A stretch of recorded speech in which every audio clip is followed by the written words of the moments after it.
The resume on her desk. Edith Hunter was reviewing applications when the name on the next resume made her blood run cold. Savannah Reed, the woman sleeping with her husband. For 3 seconds, Edith couldn't breathe. Then her eyes dropped to the reference section. Marcus Hunter, professional mentor. Her husband, her betrayer, listed proudly on his mistress's resume for a position inside Edith's own company. Savannah didn't know Edith owned the firm. She didn't know the woman she had helped humiliate was the one holding her future in one hand. Edith clicked the video introduction. Savannah smiled into the camera and said, "I don't chase opportunities. I make powerful people hand them to me. Before we go further, tell me, what would you do if your husband's mistress applied for a job at your company?" The one wife he underestimated. The penthouse office overlooking downtown Chicago had once made Edith Hunter feel powerful. Tonight it felt like a glass cage. The city lights blurred behind her as Savannah Reed's resume remained open on her laptop screen. The polished headshot, the confident smile, the carefully crafted achievements. Every line felt poisoned now that Edith knew exactly whose bed Savannah had been climbing out of. And still somehow, the thing that hurt the most wasn't the affair itself. It was Marcus's name sitting proudly under the references section. Marcus Hunter, strategic business consultant. As if he belonged there. As if he had built any of this. Edith slowly closed the laptop and leaned back in her leather chair. The office around her was quiet except for the faint hum of the building's ventilation system. 27 floors below Chicago moved like nothing had happened. Yellow taxis crawled through traffic. Couples laughed beneath glowing restaurant signs. Someone somewhere was probably falling in love. Meanwhile, Edith felt like her entire marriage had just cracked open in silence. Her phone buzzed. Marcus. She stared at the screen until it stopped. Then another text arrived. Marcus running late. Dinner without me. Don't wait up. No apology, no explanation. Just another disappearing act. Edith let out a bitter laugh under her breath.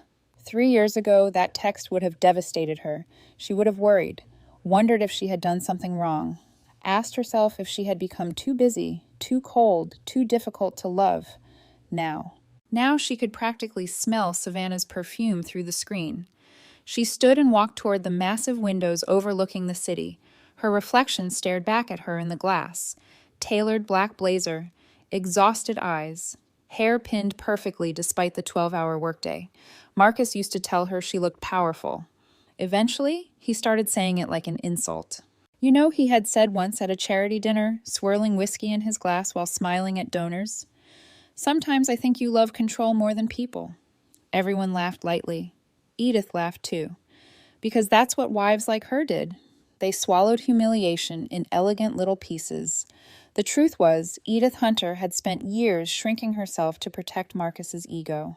When they first met, Marcus had been magnetic, charming, ambitious, the kind of man who could make a woman feel like the center of the universe with just one conversation. Back then, they were both struggling. Edith was working 60-hour weeks at a recruiting agency while building Hunter and Vale Talent Advisory from her apartment dining table at night. Marcus had dreams of launching a luxury hospitality startup. He talked about future empires over cheap takeout containers and $2 wine. And Edith believed in him so completely, it scared her. When Marcus's first business collapsed, she drained half her savings to help him avoid bankruptcy. When his second investor backed out, she leveraged her professional connections to save his reputation. When he spiraled into self-pity and anger, she became softer, gentler, smaller. Meanwhile, her own company quietly exploded into success. Hunter and Vale became one of the most respected executive branding and recruitment firms in Chicago. Fortune 500 companies hired her. Women in business admired her. Industry magazines featured her. Marcus smiled proudly in every photo beside her. But at home, something darker started growing. At first it was subtle, little comments. "You're intimidating sometimes. You always sound like you're in a board meeting. Do you know how exhausting it is competing with your wife?" Then came the dismissiveness. Marcus stopped asking about her work unless other people were around. He referred to Hunter and Vale as your little staffing thing. Whenever Edith celebrated a milestone, Marcus somehow found a way to make himself the wounded one. "Your lucky success came so naturally to you," he once muttered after she landed a major contract. Some of us actually have to fight for respect. Edith remembered staring at him in disbelief because nothing about her success had been natural. She had bled for it. She had sacrificed sleep friendships, motherhood vacations, peace. But Marcus had slowly rewritten reality so well that Edith started apologizing for her own accomplishments. That was the cruelest part, not the cheating, the erosion, the way he had chipped away at her confidence so gradually she barely noticed it happening. Her assistant Megan had noticed. Edith Megan said one night, after a board dinner months ago, "Can I ask you something without offending you?" Edith had smiled tiredly. "Try me." Megan hesitated. "Why do you always look guilty when you talk about your own success?"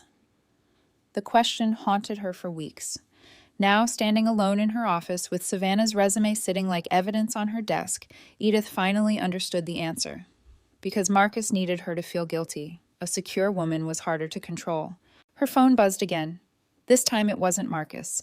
It was a notification from a shared cloud album Marcus had forgotten to disconnect from the family tablet. Edith frowned. Then she opened it. Dozens of photos loaded slowly across the screen. Savannah laughing at a rooftop bar. Savannah in a white robe at a luxury hotel. Savannah holding a champagne glass. And then Marcus, his arm wrapped around her waist, his face buried against her neck. Edith physically stopped breathing for a second. The timestamp was from 3 weeks earlier. 3 weeks ago, Marcus had told Edith he was in Boston meeting investors. 3 weeks ago, Edith had stayed awake until 2 a.m. finalizing payroll because one of her finance managers quit unexpectedly. 3 weeks ago, she had defended Marcus to Natalie when her best friend quietly asked, "Are you sure he still deserves you?" Edith sat down slowly before her legs gave out completely. For a long moment, she just stared at the photo. Not crying, not screaming, just empty. Then her eyes caught something else. In another photo, Savannah stood beside Marcus wearing a sleek black dress while he pointed proudly at the Chicago skyline behind them. The caption beneath it read, "When a powerful man finally sees your potential, everything changes." Edith's stomach twisted violently, because Marcus had never looked at Edith like that, not in years, not since she became successful enough to intimidate him. Her chest tightened as another memory surfaced. 2 months ago, Marcus had attended one of her corporate galas. Edith had introduced him to a major investor who complimented her leadership. Marcus smiled politely until they got into the car afterward. Then he said coldly, "You really enjoy making me feel invisible, don't you?" Invisible. The man who took credit for her stability. The man living in the house she paid for. The man using her company's prestige to impress his mistress. Invisible. Edith suddenly laughed again, but this time it sounded broken. She reached for Savannah's resume one more time. Education, experience, awards. Then the final line. Professional mentor Marcus Hunter. Edith stared at his name for a long time before whispering quietly into the empty office, "You really thought I'd never find out." And somewhere deep beneath the heartbreak, beneath the humiliation and grief and fury, something inside Edith Hunter finally began to wake up. A marriage built on silence. The first time Edith Hunter met Marcus, he made her laugh so hard she nearly missed her train. It was 12 years earlier in downtown Chicago inside a crowded coffee shop during a February snowstorm.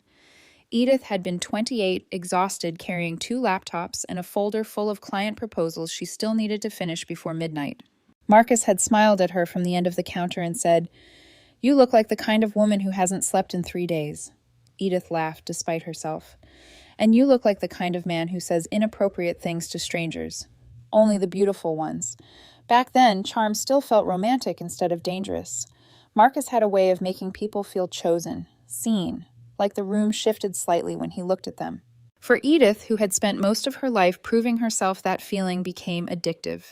In the beginning, Marcus admired her ambition. He bragged about her intelligence to his friends, kissed her forehead while she worked late, told everyone she was going to become the most powerful woman in Chicago. Edith believed they were building a future together.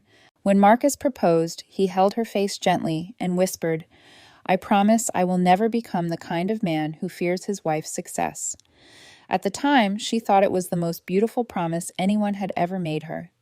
Now, years later, she understood something terrifying. People often reveal exactly who they are in the promises they choose to make.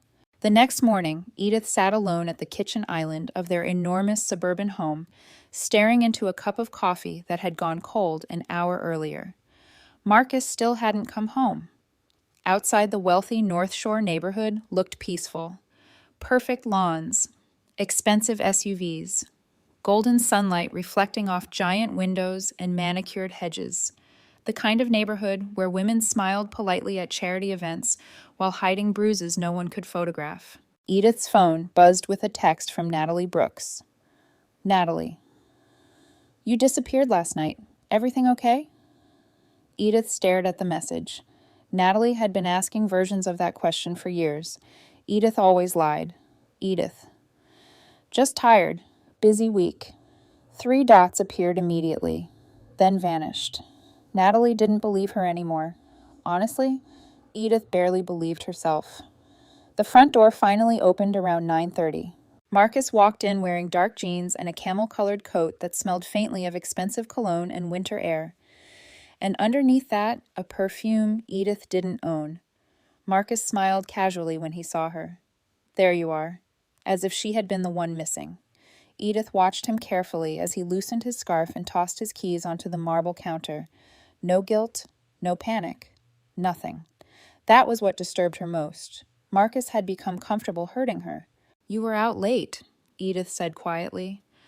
Marcus opened the refrigerator. Investor dinner. You hate investor dinners. He shrugged. People change. The answer landed between them like broken glass. Edith remembered a time Marcus used to come home and tell her everything. Every frustration, every dream, every stupid detail about his day. Now conversations felt like negotiations. Measured, cold, defensive. Marcus grabbed a bottle of sparkling water before glancing at her over his shoulder. You look tense. Edith almost laughed. Tense. As if tension was the problem. As if her marriage wasn't quietly decomposing in front of her eyes. I saw something upsetting yesterday, she said carefully. Marcus's expression changed for half a second. Tiny, barely noticeable. But Edith caught it. Then he smiled again, smooth and practiced. Do you want to tell me what it was, God? He was good at this, at making her feel irrational before she even spoke. Edith looked down at her coffee cup. I'm just tired, she said finally. Marcus relaxed immediately. That hurt too. How relieved he seemed when she chose silence, because silence had always protected him.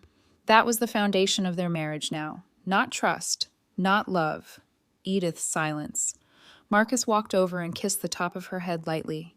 You work too hard, he murmured. Then he headed upstairs to shower. Edith remained frozen at the kitchen island long after he disappeared. The water started running upstairs, and suddenly memories began crashing into her all at once. Family dinners, holiday parties, Patricia Hunter smiling tightly while complimenting Marcus for handling such a demanding woman, Marcus laughing while Edith forced herself to smile beside him. You know how Edith gets Marcus would joke at parties. If she could schedule emotions into a spreadsheet, she probably would. Everyone laughed. Edith laughed too, because correcting him would make things awkward, and Marcus hated when she made things awkward. Over time, the jokes became stories. The stories became narratives. Marcus slowly painted Edith as cold, difficult, married to her career. Meanwhile, he became the poor, neglected husband trying his best, the terrifying part. People believed him, even Patricia, especially Patricia. Marcus's mother adored him with the kind of blind loyalty that turned grown men into emotional dictators. Patricia constantly reminded Edith how lucky she was. Marcus needs softness, she once told Edith over lunch. Men like him need to feel admired. Men like him. As if Marcus were some rare species requiring delicate emotional management.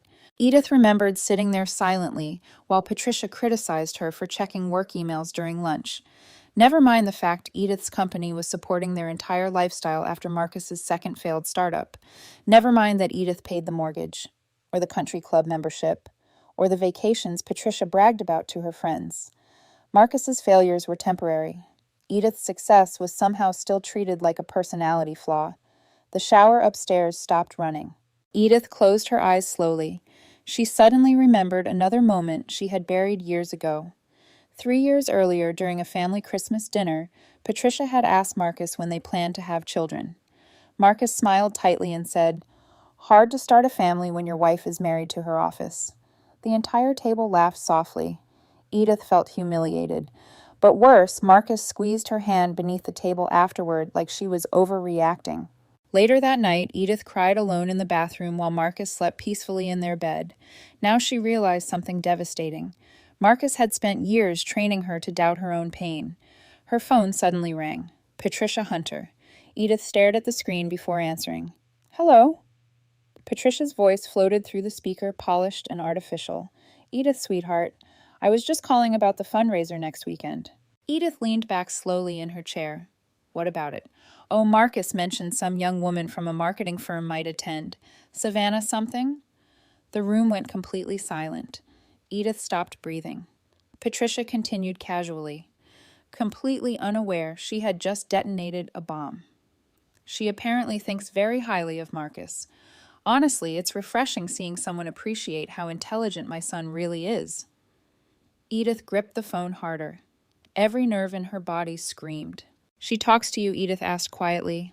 A pause. Too long. Then Patricia's tone shifted instantly. Sharp. Guarded. "Edith, don't start creating drama where there isn't any." There it was. Not concern, not confusion. Protection. Patricia already knew. Maybe not everything, but enough.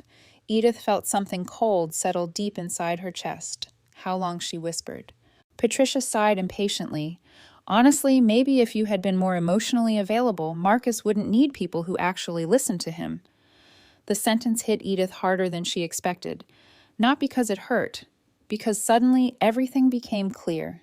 The family dinners, the subtle insults, the excuses, the way Marcus always walked away untouched, while Edith carried the blame for his unhappiness.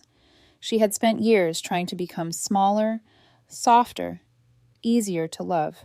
And none of it mattered, because Marcus never wanted a partner. He wanted an audience. Edith's voice became dangerously calm. "Thank you for your honesty, Patricia." Then she hung up. Upstairs, Marcus walked into their bedroom, humming softly to himself, completely unaware that the woman downstairs had finally stopped confusing silence with peace. And for the first time in years, Edith Hunter no longer felt sad. She felt awake. The mistress walks in smiling. Edith Hunter did not sleep the night before Savannah Reed's interview, not because she was heartbroken anymore. Heartbreak implied surprise. This felt colder than that, cleaner, like finally seeing a wound after years of walking around pretending it wasn't there. At 6 a.m, she stood alone in her walk-in closet, buttoning a cream silk blouse beneath a sharply tailored black suit.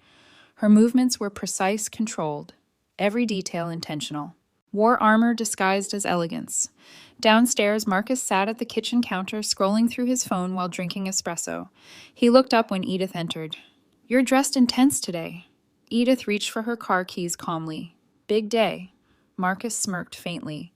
"Try not to terrify your employees before noon." The irony almost made her laugh. Instead, she gave him a small smile. "I'll do my best." Marcus returned to his phone without another glance. Completely unaware, his mistress would be sitting across from his wife in less than 3 hours. The drive into downtown Chicago felt strangely peaceful. For the first time in months, Edith wasn't anxiously rehearsing conversations in her head. She wasn't trying to decode Marcus's moods or wondering how to save her marriage. Something inside her had shifted after Patricia's phone call. Once the illusion breaks, it never fully repairs itself.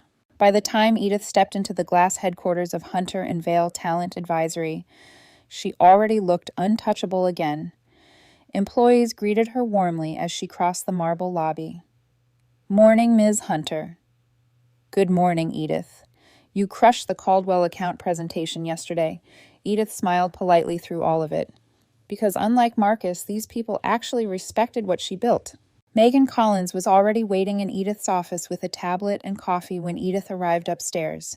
Megan had worked beside Edith for 6 years and possessed the rare ability to sense emotional earthquakes without demanding explanations. "You okay?" Megan asked carefully. Edith placed her bag down. "Define okay." Megan hesitated. Do I need to cancel the 10 o'clock interview?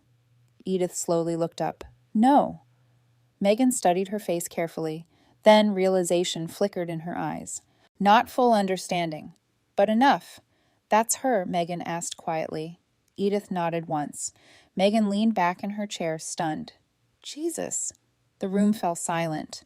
Finally, Megan asked the question carefully. What do you want to do? Edith walked toward the massive office windows overlooking the city below. For several seconds, she said nothing. Then quietly, I want to see her. At 9:57 a.m., Savannah Reed walked into Hunter and Vale like she already belonged there. Edith watched through the office's glass wall as the receptionist greeted her. Savannah was beautiful in the polished, social media perfect kind of way. Long, caramel-colored hair, designer heels, camel wool coat draped effortlessly over one shoulder. The confidence of a woman accustomed to being admired. She laughed softly at something the receptionist said. Comfortable, relaxed, completely unaware. Edith felt a strange sensation rise in her chest. Not jealousy, disappointment. Savannah looked younger than Edith expected, maybe 30, young enough to still mistake attention for love. Megan glanced toward Edith carefully. You sure about this? Edith straightened a folder on her desk. Send her in. A minute later, there was a soft knock. Then Savannah Reed stepped into Edith Hunter's office for the first time. Their eyes met. Savannah smiled immediately, extending her hand with polished confidence. Ms. Hunter, thank you so much for meeting with me. I've heard incredible things about this company. Edith stood slowly, graceful, composed. Please, she said evenly, call me Edith. Savannah's smile widened. I'm Savannah. I know. For the briefest second, something unreadable flickered across Savannah's expression. Then it disappeared. They sat across from each other at the conference table inside Edith's office. Megan remained nearby with a tablet taking notes professionally while pretending not to notice the tension slicing through the room. Savannah launched into her prepared introduction effortlessly. She spoke beautifully, confident without stumbling, charismatic without sounding rehearsed. She knew exactly how to hold eye contact, how to soften her voice at the right moments, how to make ambition sound inspiring instead of predatory. Edith understood instantly why Marcus liked her. Savannah knew how to make people feel important. I'm passionate about female-driven branding, Savannah explained smoothly. I think modern companies need women who aren't afraid to take up space. Edith folded her hands calmly. And what kind of women are afraid to take up space? Savannah smiled lightly. The ones trained to apologize for their ambition. The answer landed harder than Savannah realized. Because Edith had spent years apologizing for existing too successfully beside Marcus. Savannah continued confidently. I believe loyalty matters in business. Integrity, too. People follow leaders who know who they are. Megan's fingers paused briefly over her keyboard. Even she seemed stunned by the irony. Edith tilted her head slightly. How do you define integrity under pressure? Savannah answered immediately. Doing the right thing, even when it costs you something. Edith held her gaze. Interesting. Because apparently sleeping with another woman's husband didn't count. Savannah crossed one elegant leg over the other. To be honest, she added, I'm looking for an environment that values bold women. Not everyone is comfortable with women who think strategically. Edith almost smiled. Marcus probably loved that line. Savannah likely had no idea how much she sounded like him. Edith opened Savannah's resume slowly. I noticed you listed Marcus Hunter as a professional reference. Savannah's smile brightened naturally. Yes, Marcus has been an incredible mentor to me. Mentor? What a clean word for something filthy. How did you meet Edith? Asked casually. Savannah hesitated only slightly. At a branding fundraiser last year. That part at least was probably true. Edith remembered the fundraiser vividly. Marcus had spent most of the night networking. Meanwhile, Edith had been busy managing donors and investors while unknowingly standing in the same room where her husband met his mistress. Savannah leaned forward slightly. Marcus really understands leadership psychology. He once told me that ambitious women are often punished simply for refusing to become smaller. Edith's stomach twisted. Because Marcus had never spoken to Edith that way. Not once. Not in years. Savannah smiled softly, almost dreamily. He believes women should protect their fire instead of sacrificing it for other people's comfort. Megan looked like she physically wanted to leave the room. Edith remained perfectly still. The cruelty of betrayal wasn't always the cheating. Sometimes it was discovering your husband saved his gentlest words for another woman. Edith closed the resume folder carefully. "And have you ever benefited?" she asked calmly, from a relationship that created a conflict of interest. The question finally hit differently. Savannah blinked. A tiny pause. "Excuse me." Edith's voice remained smooth and professional. "In business. Personal relationships can complicate professional judgment. I'm asking how you navigate those situations." Savannah recovered quickly. "Transparency matters," she said carefully. Edith nodded slowly. "Of course." Silence stretched between them now. Different than before, sharper. Savannah studied Edith more carefully this time, as though sensing something beneath the surface she couldn't quite identify. Then Savannah smiled again. "Polished, beautiful, dangerous. To be honest," she said lightly, "I've learned that some women resent ambition when they no longer recognize it in themselves." The sentence landed like a slap. Megan looked horrified, but Edith simply leaned back in her chair, and suddenly she understood something important. Savannah wasn't evil in the dramatic way movies portrayed mistresses. She was worse. She was entitled. A woman who believed desire excused damage. A woman who mistook being chosen by a married man for proof of superiority. Savannah glanced toward the skyline outside Edith's office windows.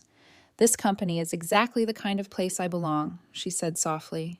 Edith looked at her for a very long moment, then finally asked the question that changed the entire atmosphere of the room. "And what do you do," Edith said quietly, "when ambition requires betrayal?" For the first time since entering the office, Savannah Reed stopped smiling. Professional references. Savannah Reed recovered quickly. Too quickly. The hesitation in her eyes vanished beneath another polished smile as she crossed her legs elegantly beneath the conference table. "I think betrayal depends on intention," she said smoothly.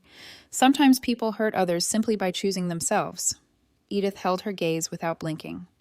Interesting answer, the kind selfish people gave when they wanted morality to sound flexible. Megan shifted uncomfortably beside them, pretending to focus on her notes, while tension thickened the air inside the office. Edith closed Savannah's resume folder carefully. "Thank you for your time, Savannah," she said calmly. "HR will follow up regarding next steps." Savannah smiled brightly and stood. "I really appreciate the opportunity." As she gathered her designer handbag, her eyes lingered briefly around Edith's office again. The skyline view, the awards displayed on the shelves, the framed Forbes feature naming Edith, one of Chicago's most influential women in executive consulting. Something unreadable flickered across Savannah's face. Admiration, maybe, or envy. Possibly both. "You've built something incredible here," Savannah said softly. Edith almost laughed at the irony. "Built? Yes." That was the key difference between them. Edith built things. Savannah attached herself to them. "Safe trip home," Edith replied politely. Savannah nodded and walked toward the door, then paused. "You know," she said lightly, without turning around, "Marcus says powerful women are usually misunderstood." Edith's chest tightened violently. Not because of the statement itself, because Marcus had clearly been talking about her to Savannah in intimate detail. Savannah finally looked back over her shoulder. "He says people mistake ambition for coldness all the time." The words hung heavily in the room.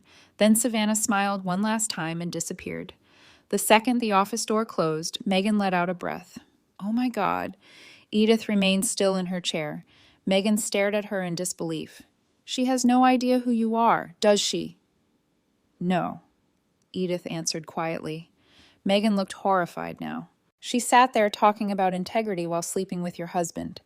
Edith's expression stayed calm, but her fingers tightened slowly around the edge of the table. "That's the thing about people like Savannah," she murmured. "They only think loyalty matters when they're the ones expecting it." Megan hesitated. What now? Edith looked toward the resume again. Then at Marcus's name listed beneath references. Professional mentor. The audacity almost impressed her. Now Edith said quietly, "We follow procedure." An hour later, Edith sat alone in her office with the blinds partially closed as she dialed Marcus's number from a company line.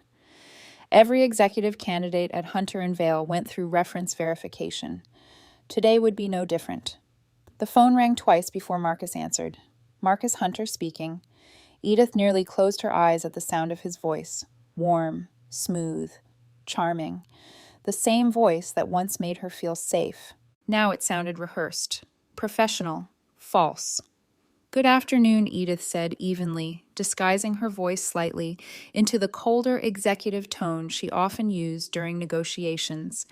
"This is Edith Hunter from Hunter and Vale Talent Advisory. I'm calling regarding a professional reference for Savannah Reed." Marcus paused only briefly. Then his entire tone shifted. Confident, engaged, interested. "Of course," he said easily. "Savannah's exceptional." The word cut deeper than Edith expected. Exceptional. Marcus hadn't used that tone about Edith in years. Edith clicked record on the company call software. Per policy, a compliance notification automatically announced itself. This call may be recorded for quality and verification purposes. Marcus either didn't notice or didn't care. Edith's pulse slowed strangely, like her emotions were freezing into something harder now. "Can you describe your professional relationship with Ms. Reed?" Edith asked. Marcus chuckled softly. "I've mentored Savannah informally over the past year. She's one of the sharpest young women I've met in a long time." Edith stared blankly at the skyline outside her office windows. 1 year. So while she was saving their marriage and therapy sessions Marcus barely paid attention to, he was building intimacy with someone else. "How would you describe her leadership skills?" Edith continued professionally. Marcus didn't hesitate. "She's fearless, strategic, creative. Honestly, she has the kind of energy modern companies need." Energy. That word again. Marcus always spoke about women as if they existed to emotionally entertain him. Edith kept her voice neutral. "And how does she perform under pressure?" "She thrives under pressure," Marcus replied immediately. "Some women become smaller when life gets difficult. Savannah becomes sharper." The sentence lodged directly beneath Edith's ribs, because she knew exactly who Marcus was comparing Savannah to. Her. The wife who became quieter every year, trying to keep peace inside a marriage that kept punishing her anyway. Edith swallowed carefully. "Would you consider Ms. Reed emotionally intelligent?" Marcus laughed lightly. "Absolutely. She knows how to connect with people. That's rare these days, unlike your wife." The unspoken comparison sat between every sentence. Edith could hear it clearly now. Marcus had spent so long resenting her strength that he romanticized anyone who made him feel larger, anyone easier to manipulate. "Do you believe she would represent a company like Hunter and Vale effectively?" Edith asked. Marcus answered without hesitation. "Honestly, better than most." Edith's fingers froze above her keyboard. Marcus continued casually unaware he was slicing through the last remains of his marriage with every word. Companies today don't need emotionally rigid leadership anymore. Savannah has warmth, charisma, presence. She makes people feel seen. Edith's throat tightened painfully, because she used to make Marcus feel seen too, before he decided her success threatened him more than her love comforted him. "And what about traditional executive leadership?" Edith asked quietly. Marcus exhaled, sharply amused. "That model is dying. Women who only know how to control environments eventually lose touch with people." The cruelty of it nearly took her breath away. He wasn't just praising Savannah. He was dismantling Edith piece by piece to another woman. Publicly, professionally, confidently. Edith stared at the wedding photo sitting face down beside her desk. She suddenly remembered the night Marcus took that picture off the fireplace mantel 6 months ago. Minimalism he had claimed casually.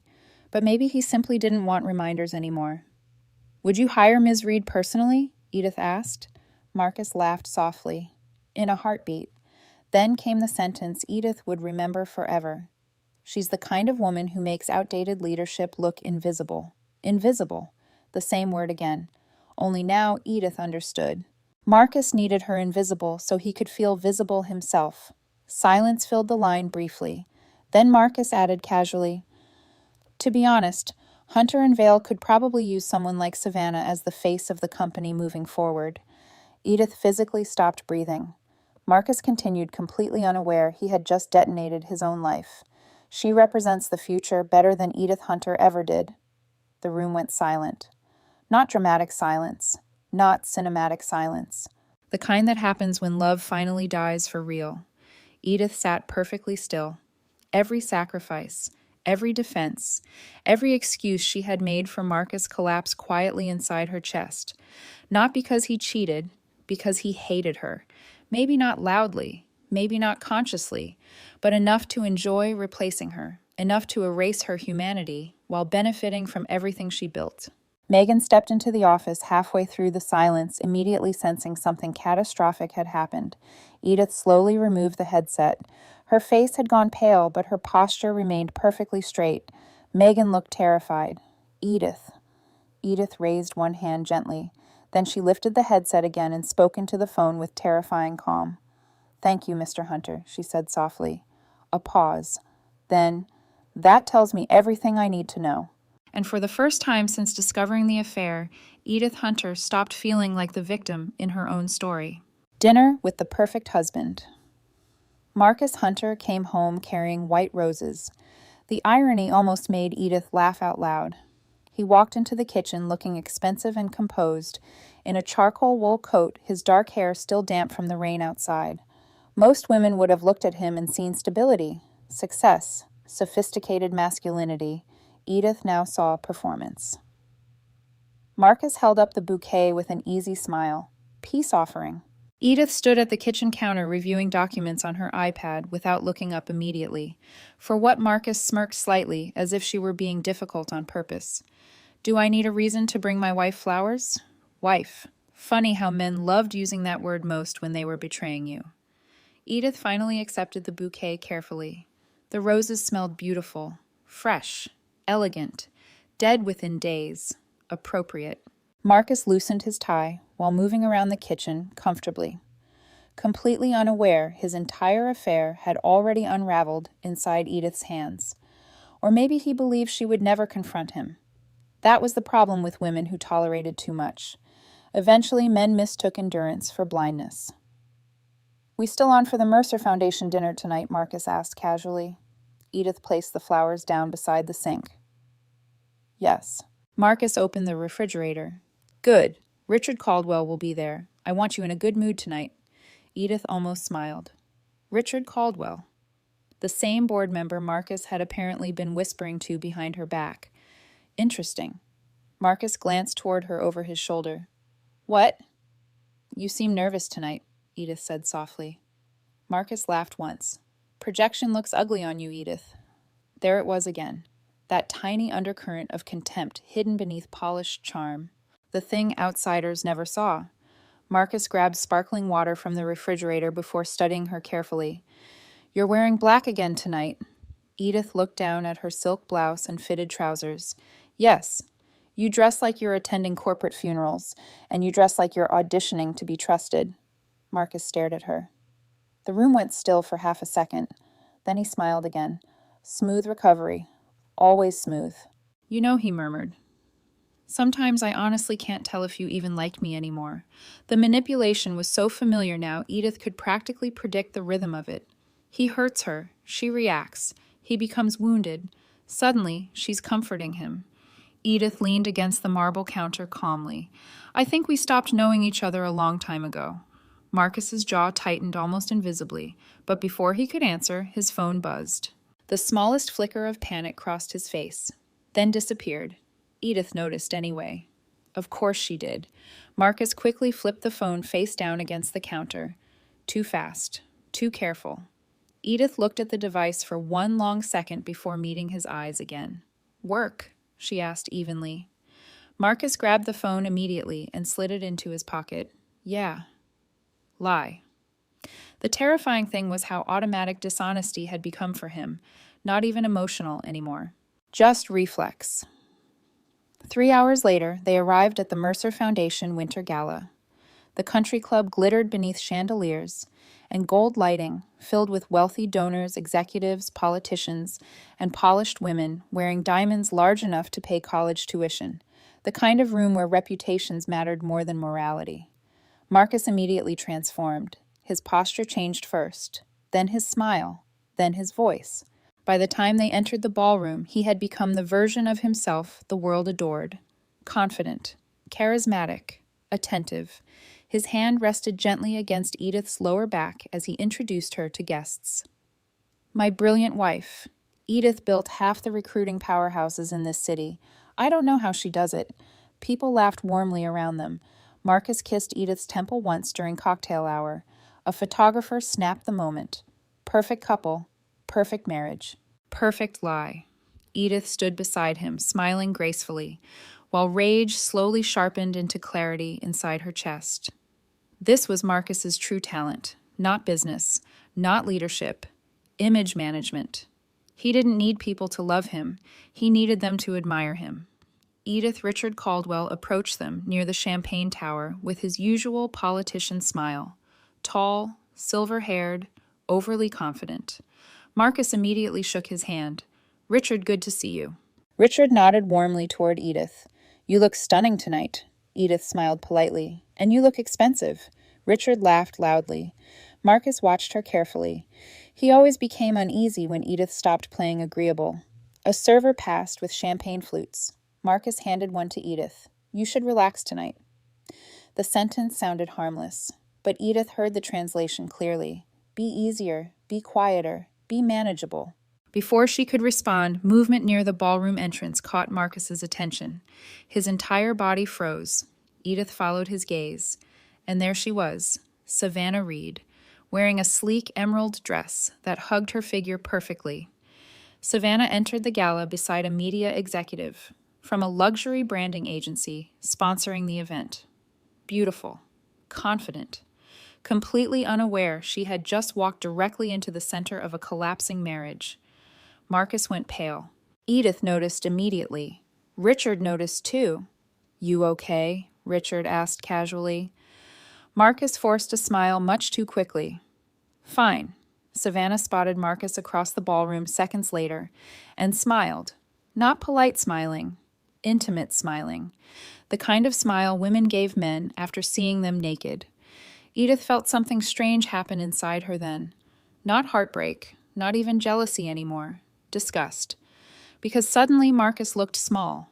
A middle-aged man starving for validation from younger women because he couldn't emotionally survive beside a powerful one. Savannah approached slowly through the crowd. Marcus subtly stepped closer to Edith, like proximity could somehow erase guilt. Coward. Marcus, Savannah said warmly once she reached them. Her eyes then shifted toward Edith politely. And you must be Edith. There it was. The moment. The mistress meeting the wife while having absolutely no idea she'd already sat across from her in a job interview. Edith extended her hand calmly. We've actually met before. Savannah blinked. Confusion flickered briefly across her face. Then realization hit. Not full realization, just enough. Oh, Savannah said carefully. The interview. Marcus looked between them sharply. What interview? Edith accepted a champagne flute from a passing server. Savannah applied at Hunter and Vale.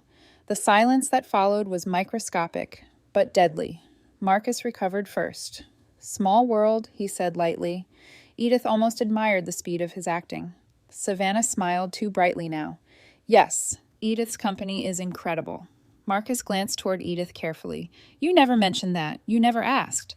Richard awkwardly cleared his throat. Savannah turned toward Marcus with practiced softness. You were right, by the way. Marcus stiffened. About what Savannah smiled innocently.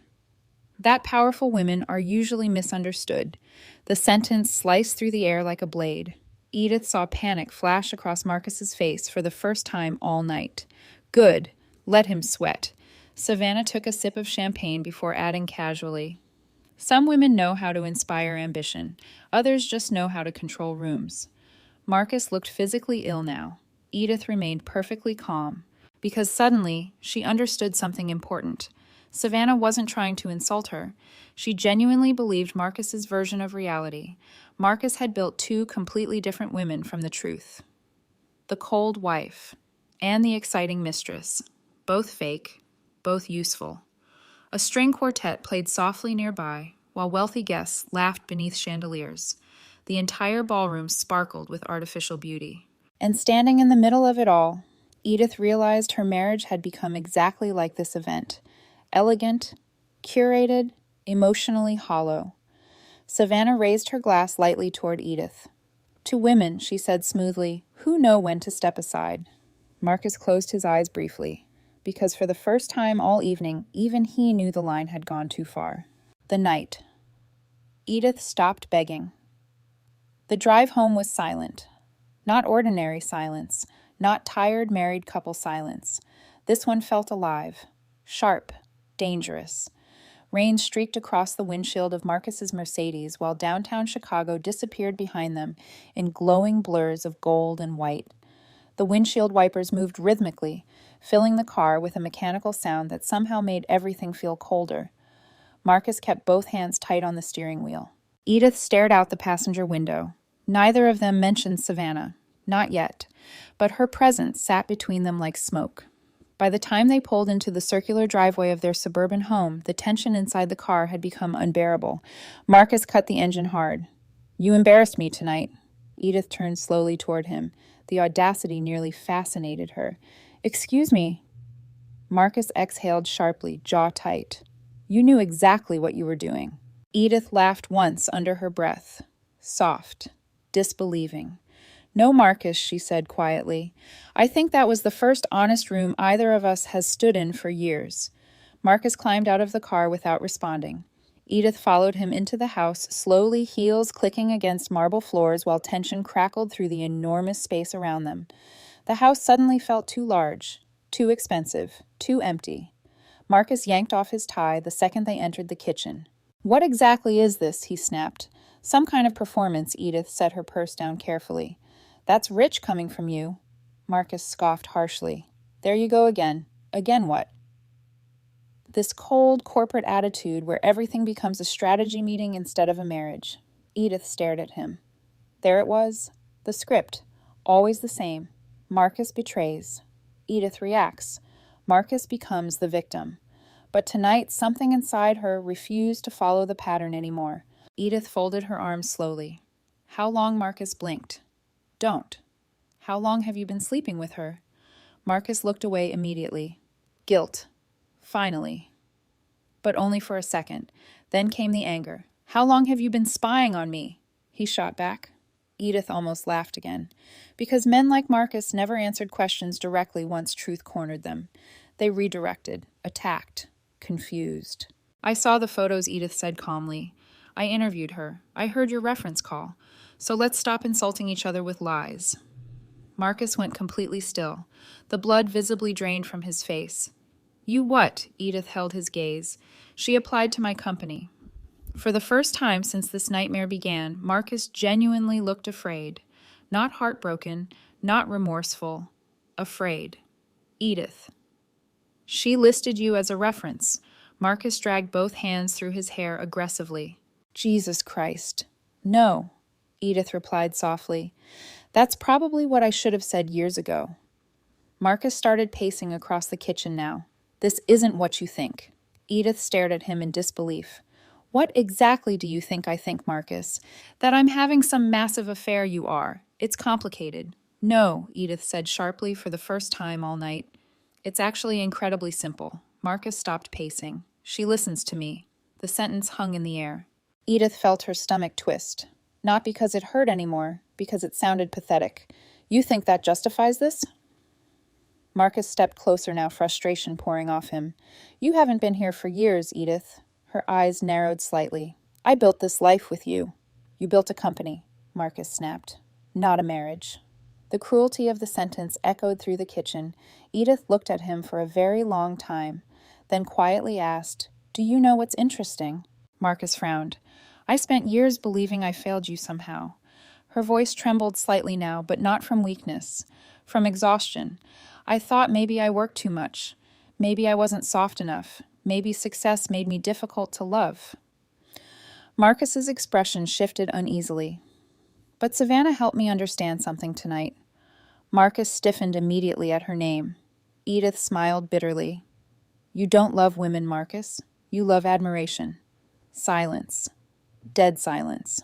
Marcus scoffed harshly. That's ridiculous. Is it Edith stepped closer now, too? You loved me when I was struggling beside you, when I needed you, when my success still made you feel important instead of insecure. That's not true. You started hating me the second I stopped making myself smaller for your comfort. Marcus's jaw tightened. You always do this, he muttered. You turn everything into some psychological analysis instead of admitting you became impossible to live with.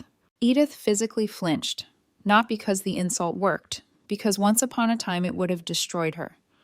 Marcus saw the reaction and pressed harder. You think money makes you emotionally available? He snapped. You think sitting in that office all day makes you a good wife? Edith stared at him, then suddenly realized something terrifying. Marcus genuinely believed this. He had rewritten reality so completely in his own head that her pain barely registered as real anymore. You know what Savannah gives me? Marcus continued bitterly. Peace.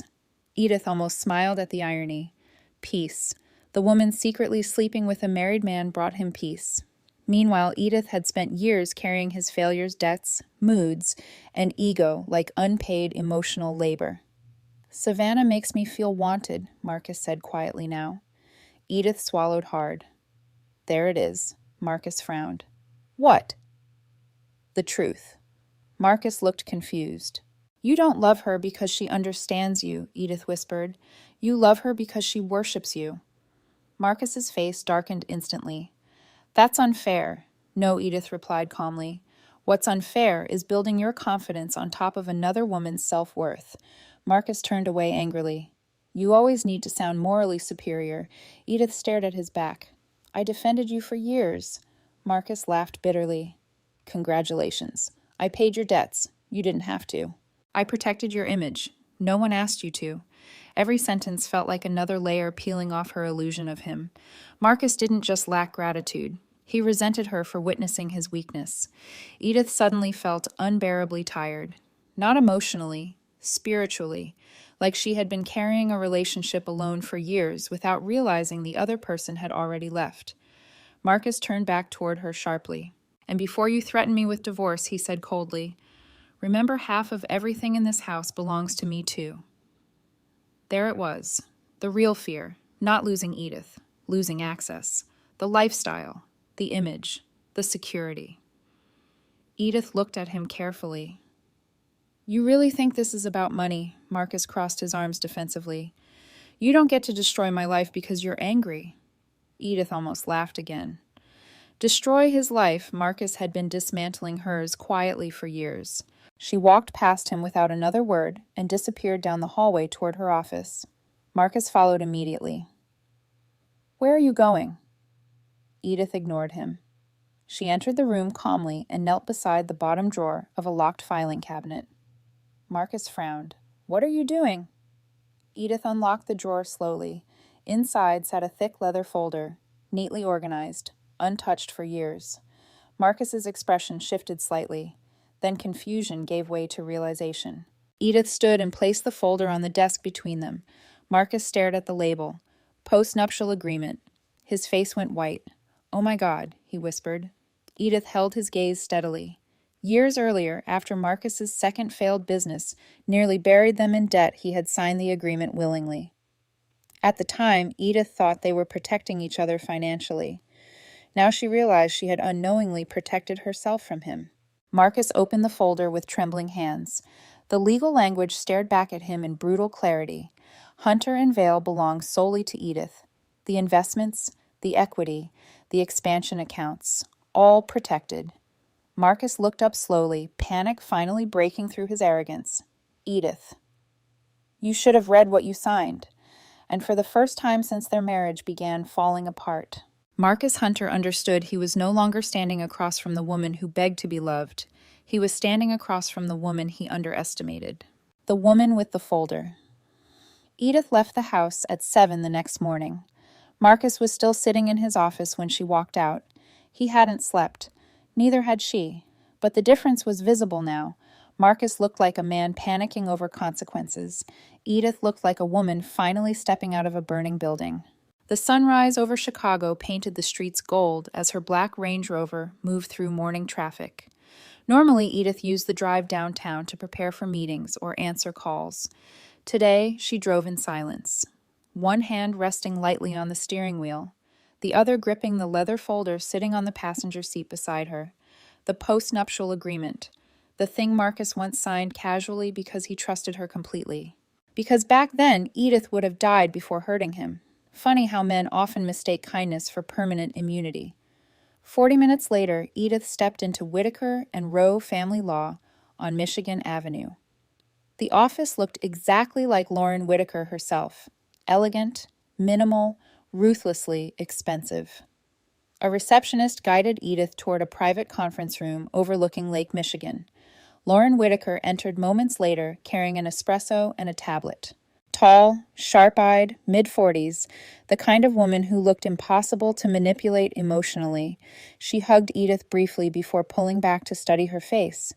"You finally hit your limit." It wasn't a question. Edith sat slowly. "I think I hit it years ago," she admitted quietly. "I just didn't know." Lauren nodded once, like she understood perfectly. Because she probably did. Women like Lauren spent their careers watching powerful men slowly convince good women that suffering was loyalty. "Tell me everything," Lauren said. And for the next hour, Edith did. The affair, Savannah, the interview, the reference call, the board member connections, the comments, the humiliation, the years of emotional erosion disguised as marriage. Lauren listened without interrupting, occasionally typing notes into her tablet while Edith unraveled the truth aloud for the first time. Somehow hearing it out loud made everything sound worse. By the end, the room had gone quiet. Lauren leaned back slowly in her chair. "He's been psychologically managing you for years." Edith stared down at her untouched coffee. "I know." "No," Lauren corrected gently. "I don't think you fully do yet." Edith looked up. Lauren's expression softened slightly. "Women like you don't collapse all at once, Edith. You disappear gradually." The sentence hit harder than Edith expected, because it felt true. Somewhere between Marcus's resentment and her constant self-sacrifice, Edith had slowly stopped existing as a full person inside her own marriage. Lauren opened the leather folder carefully. The postnuptial agreement was thick, detailed, airtight. Several pages bore Marcus's signature. Lauren scanned quietly for several minutes before finally nodding. "Well," she said calmly, "your husband is about to have a very bad month." For the first time in days, Edith almost smiled. Lauren flipped another page. "Hunter and Vale is fully protected. Your business holdings, expansion, equity, executive shares, all yours." Edith exhaled slowly. "What about the house?" "Mostly yours, too. What?" Lauren looked up.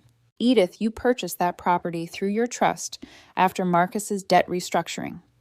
Legally, his ownership claim is extremely weak."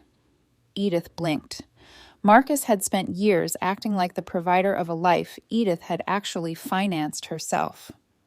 Lauren continued scanning, and unless he wants his old bankruptcy exposure revisited publicly, he'll avoid an aggressive legal fight. Edith leaned back slowly, overwhelmed. Not relieved, just stunned. All these years, she had felt trapped. Meanwhile, Marcus had actually been standing on ground she built beneath him. Lauren finally closed the folder.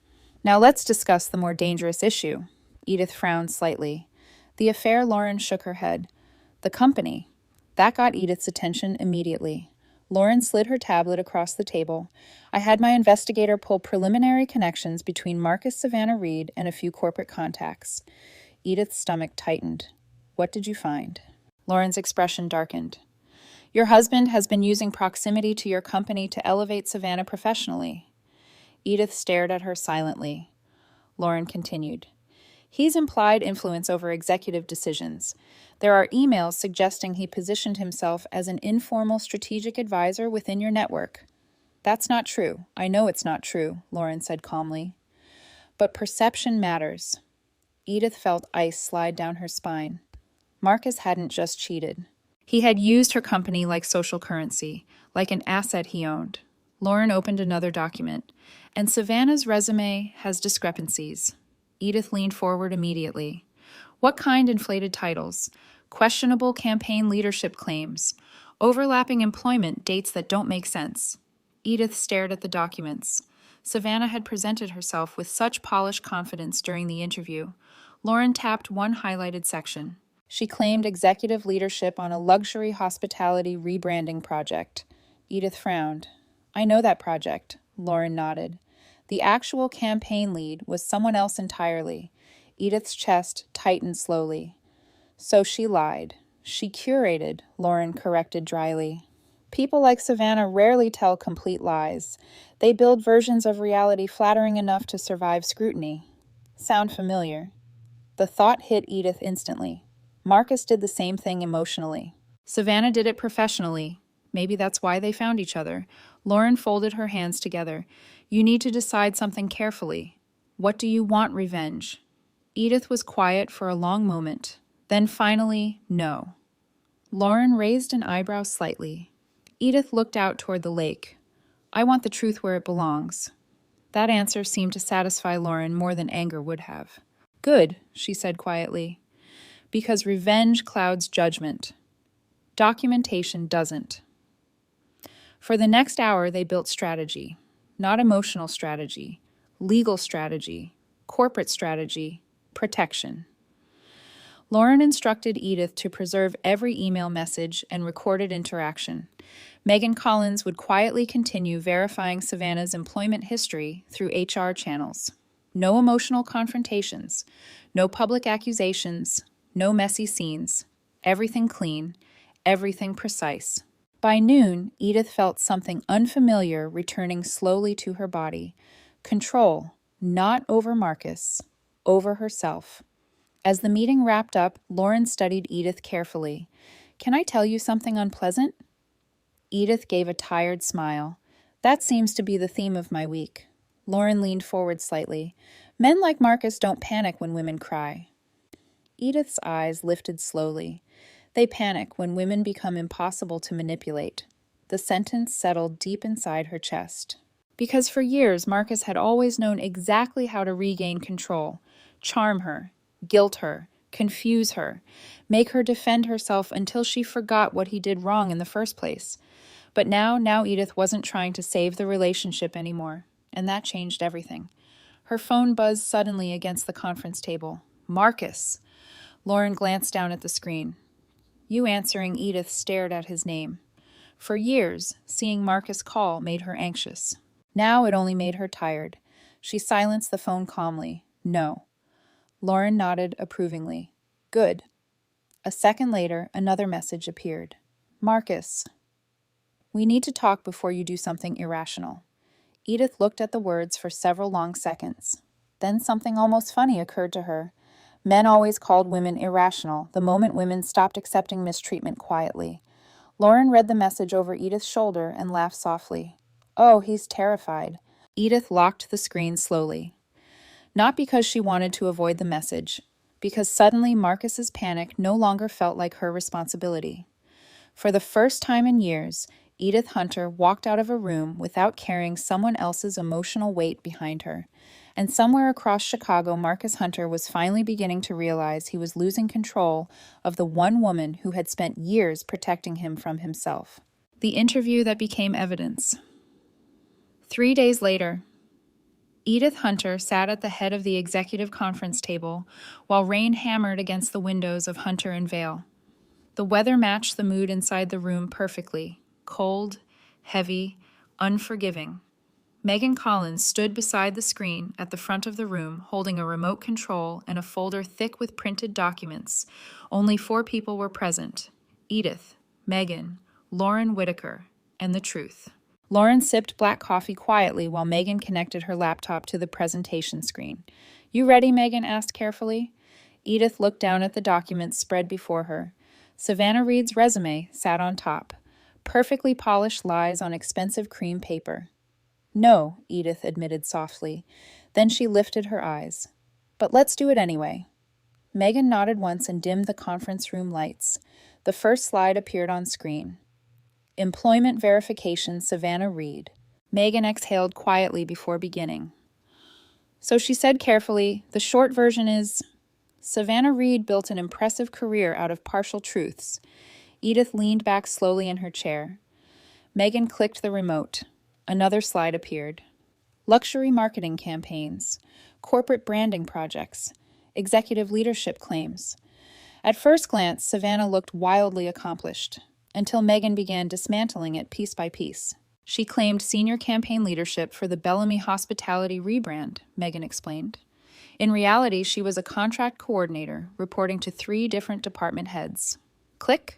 She listed herself as Creative Strategy Director at Avery and Lane Media. Click. She was never promoted above Associate Consultant. Click. She claims to have led a multi-million-dollar client acquisition expansion in Miami. Megan looked up grimly. She worked there 4 months. Edith stared at the screen silently. Savannah hadn't invented an entirely fake life. That would have been easier to detect. Instead, she exaggerated proximity into ownership, support roles into leadership, connections into achievements. Lauren folded her arms. Classic competency inflation. Edith looked toward Savannah's headshot projected onto the screen. Beautiful, confident, convincing. And suddenly Edith understood something uncomfortable. Savannah wasn't entirely different from Marcus. Both survived by attaching themselves to environments built by other people. Marcus attached himself emotionally, Savannah professionally. Megan changed slides again. This is where things become a problem legally. Edith straightened slightly. On screen appeared a series of emails. Marcus Hunter's name repeated several times throughout the chain. Edith's stomach dropped. Megan clicked open the first email. From Marcus Hunter. To Richard Caldwell, Savannah Reed has the kind of modern executive energy Edith's company desperately needs right now. Another email. Edith's burned out. She won't admit it, but the company needs fresher, public-facing leadership. Another. Savannah could completely reshape the brand image if positioned correctly. Edith's chest tightened harder with every sentence. Not because Marcus betrayed her. She already knew that. But because he had been quietly replacing her professionally while still sleeping in her bed at night. Lauren leaned forward slightly. This isn't just infidelity anymore. Edith nodded faintly. No. This was infiltration. Marcus had been slowly positioning Savannah near Hunter and Vale for months, using Edith's exhaustion, her trust, her silence. Megan opened another document. This part came from Richard Caldwell's assistant accidentally forwarding the wrong thread internally. The subject line appeared across the screen in bold letters. Transition plan. After Edith steps down. For a second, Edith genuinely forgot how to breathe. Lauren watched her carefully. You okay? No, Edith whispered honestly. Megan opened the email thread slowly. Richard Caldwell had written, If Edith continues withdrawing publicly, we should discuss future-facing brand transitions. Marcus responded. Agreed. She's emotionally overwhelmed lately. Savannah would present a much stronger modern image for younger partnerships. Edith physically flinched. Emotionally overwhelmed. Marcus had turned her pain into a strategic weakness. A silence settled heavily across the room. Megan looked furious now. I swear to God, Edith, if you tell me you still feel guilty for any of this, I don't. Edith interrupted quietly. And for the first time, it was true. Not completely, anyway. The guilt had finally started turning into clarity. Lauren tapped one manicured finger lightly against the table. There's more. Megan hesitated before clicking another file. This one wasn't an email. It was a proposal draft, a branding restructuring concept. At the top sat Savannah's name. Under proposed role, Executive Brand Strategy. Consultant Hunter and Vale Edith stared at it in disbelief. Marcus had already been planning Savannah's future inside Edith's company before Savannah even officially applied. Her office, her employees, her reputation, her life. All while Marcus came home pretending nothing had changed. Lauren's voice remained calm and measured. This matters because it establishes intent. Intent to do what Edith asked quietly, to push narrative. Edith frowned slightly. Lauren leaned forward. Marcus wasn't just having an affair. He was slowly building a story that justified replacing you emotionally and professionally. The sentence hit with terrifying precision. Because it was true. Marcus spent years calling Edith cold, distant, controlling, emotionally unavailable. Meanwhile, Savannah conveniently represented everything he claimed Edith lacked: warmth, excitement, admiration. Marcus wasn't just cheating. He was writing a storyline where Edith deserved to lose everything. Megan looked sick. He was literally setting you up to look unstable. Edith swallowed hard. And suddenly, dozens of tiny moments from the past year rearranged themselves differently inside her mind. Marcus encouraging her to skip public events because she looked exhausted. Marcus volunteering Savannah's marketing opinions during conversations. Marcus suggesting Edith take time away from leadership to focus on mental health. At the time, Edith thought he was concerned. Now she understood. He was repositioning her, like a corporate obstacle. Lauren's phone buzzed quietly on the table. She glanced down briefly before looking back up. I had my investigator dig further into Richard Caldwell, too. Edith looked exhausted suddenly. How bad? Lauren slid another folder toward her.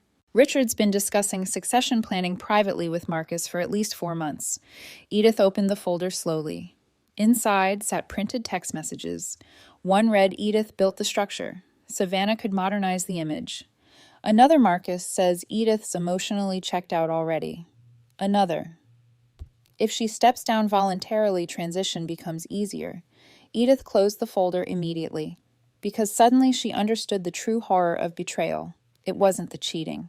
It was discovering someone had been quietly narrating your collapse while smiling in your face. Megan sat down heavily. I can't believe this. Edith could.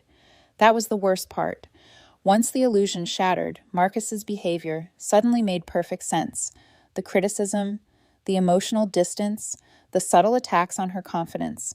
He needed Edith weakened enough to become replaceable. Lauren watched Edith carefully. You need to make a decision now. Edith looked up slowly. What kind of decision? Private damage control, Lauren said calmly, or public accountability? The room fell silent. Rain battered harder against the windows outside. Edith stared at the Chicago skyline beyond the glass.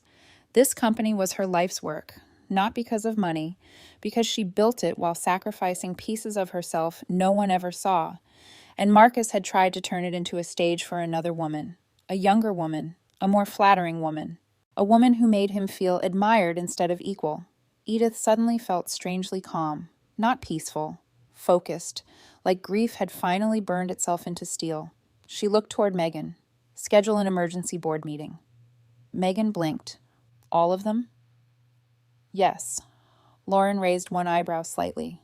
You're sure? Edith looked down once more at the proposal document featuring Savannah's name beneath her company logo. Then she looked back up. No more private protection, she said quietly. And for the first time since this nightmare began, Edith Hunter stopped thinking like a wounded wife. She started thinking like a CEO. The boardroom reckoning. The Hunter and Vale executive boardroom had never felt this cold, not because of the air conditioning, but because of what was about to be exposed inside it. One by one, the board members arrived. Richard Caldwell entered first, adjusting his cufflinks like nothing in his life was unraveling. 2 other directors followed, speaking in low voices about quarterly projections, unaware they were walking into a controlled collapse. Savannah Reed was the last to arrive. She looked confident, too confident, a woman who believed she had been invited into her future. Marcus arrived with her. That alone told Edith everything she needed to know. He was no longer hiding. He was positioning, claiming space beside Savannah like she already belonged in the architecture of Edith's company. Edith sat at the head of the table, still, composed, unreadable. Megan stood behind her chair. Lauren Whitaker sat to the side, legal folder closed, but present like a loaded weapon. Marcus smiled as he entered, that familiar smile, the one he used in rooms where he thought he still had control. Didn't expect a full board meeting, Marcus said lightly. This serious Edith looked at him. For a second she didn't feel anger, only clarity. No, she replied calmly. You didn't. Savannah glanced around the room, sensing tension but misreading its source. She leaned slightly toward Marcus. What is this about? Marcus didn't answer. He was watching Edith now, trying to read her, for the first time failing. Edith stood slowly. The room quieted instantly. No theatrics, no emotion, just presence. We're here to review internal conduct, external influence, and unauthorized representation of company interests, she said evenly. Richard frowned slightly. What kind of conduct? Edith didn't look at him. She looked at Megan. Megan clicked the remote. The first slide appeared. Savannah Reed's resume. Polished, beautiful, deceptive. Savannah smiled lightly. I'm not sure I understand. Wait, Edith interrupted softly. That one word stopped her. Not loud, not aggressive, final. Megan clicked again. Employment discrepancies appeared. Savannah's smile faded slightly. Marcus shifted in his seat. Edith continued calmly. Hunter and Vale has completed a preliminary verification of your professional claims.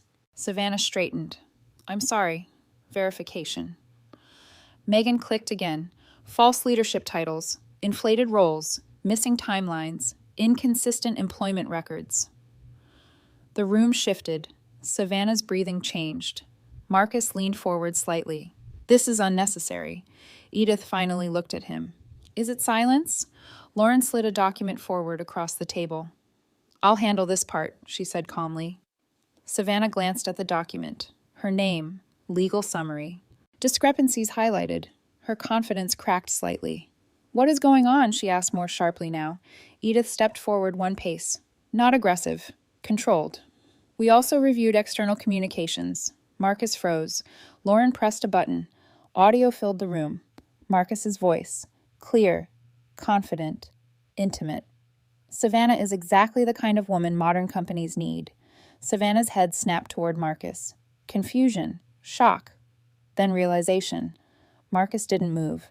He couldn't. The room stayed silent after the recording ended. Richard Caldwell shifted uncomfortably.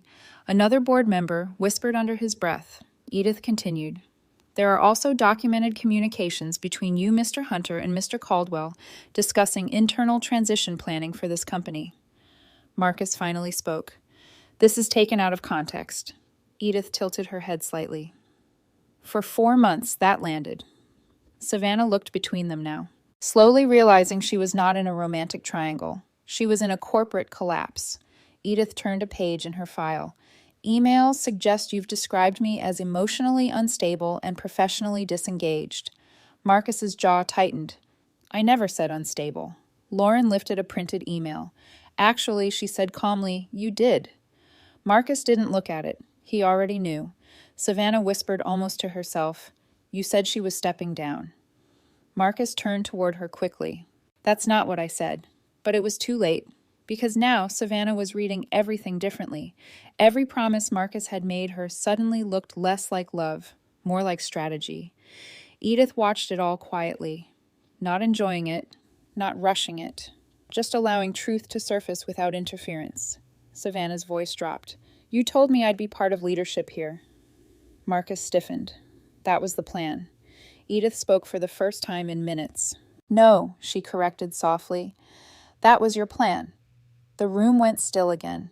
Savannah looked at Edith now, really looked at her, for the first time, seeing her not as a competitor, but as the woman Marcus had been replacing in real time. Edith continued. There is also the matter of professional misrepresentation. Megan clicked. Savannah's resume appeared again. Highlighted inconsistencies. Edith's voice stayed calm.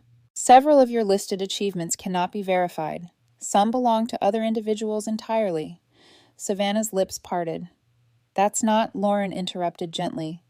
We have documentation. Silence again. Marcus exhaled sharply. This is ridiculous. You're destroying her career over personal issues. Edith turned toward him slowly. For the first time, something sharp entered her tone. No, she said quietly. You destroyed your own credibility when you used my company as leverage for your affair. That hit harder than anything else in the room, because it reframed everything. This was not jealousy. This was accountability. Richard Caldwell cleared his throat. Edith, maybe this could be handled internally? Edith turned toward him. Her gaze was steady. It already is. Then she added, You were part of this conversation. Richard stiffened. Lauren slid another document across the table. Marked messages, plans, names. Richard's face changed slightly. Marcus finally lost composure. This is insane, he snapped.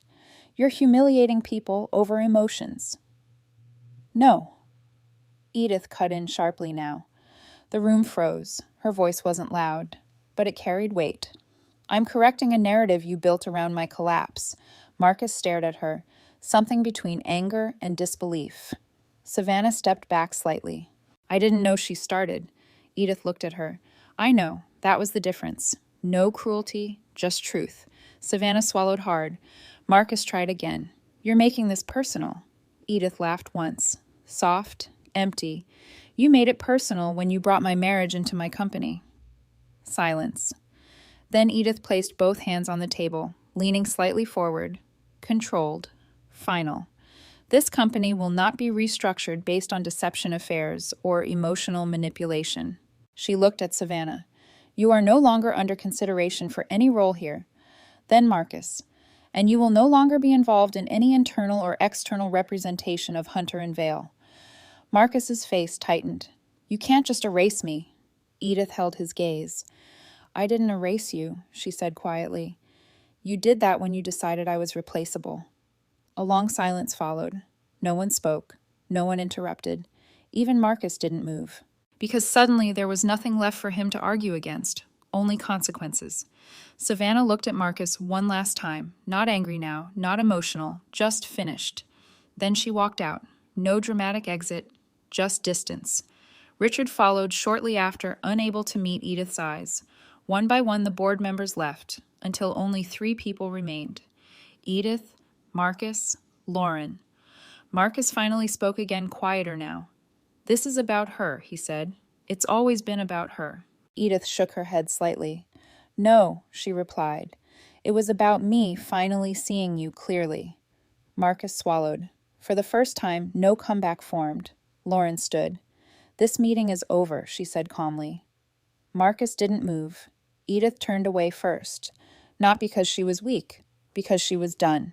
And for Marcus Hunter, that was the beginning of something far worse than anger. It was irrelevance. She didn't destroy him. She let the truth do it. The silence after the boardroom collapse didn't feel like victory. It felt like gravity returning, like something heavy had finally fallen into its correct place. Savannah Reed left Hunter and Vale without another word. No apology, no argument. Just the quiet sound of heels disappearing down a marble hallway where she no longer belonged. Richard Caldwell avoided Edith's gaze entirely as he exited. Marcus remained, still sitting at the table, like if he stayed long enough, reality might reverse itself. Lauren Whitaker closed her folder slowly. This is going to escalate, she said calmly. Legally and socially. Edith nodded once. I know. Lauren studied her. You're not shaking. I already shook, Edith replied quietly. I'm done with that part. Lauren almost smiled. Good, because now comes pressure. She left the room, leaving Edith and Marcus alone under the cold white lights of the boardroom. For a long moment, neither spoke. Marcus finally broke first. You really did it, he said. Edith didn't respond immediately. She looked at the empty chairs around them, where people had just watched her marriage and her professional betrayal unfold at the same time. I didn't do anything, she said softly. You did. Marcus let out a sharp breath. This is going to ruin everything. Edith turned toward him slowly. No, she corrected. It's going to reveal everything. That word hit him. Reveal. Not destroy. Not punish. Reveal. Marcus leaned forward slightly, voice tightening. You're enjoying this. Edith blinked at him. For a second, she almost felt sorry for him. Even now, he still thought this was about emotion. I'm not enjoying anything, she said. I'm just not protecting you anymore. That was the difference. Marcus stared at her like she had become a stranger. You're making me the villain, he said quietly. Edith tilted her head slightly. No, she replied. You applied for that role yourself. I just stopped editing the story. Silence again. Longer this time. Marcus rubbed his face with one hand. This doesn't have to become public, he said suddenly. We can fix this internally. You don't need to burn everything down. Edith looked at him carefully.